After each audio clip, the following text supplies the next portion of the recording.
મારું નામ છે અલકા ભટ્ટીબેન.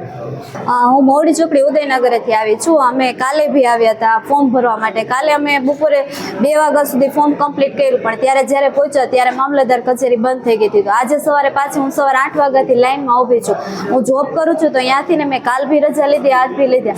અને બહાર જ્યારે અહીં ટોકનની વ્યવસ્થા હોવી જોઈએ તો એનો અભાવ હતો. ટોકન નહોતું, કાંઈ નહોતું, લાઇનમાં જ ઊભું રહેવાનું હતું.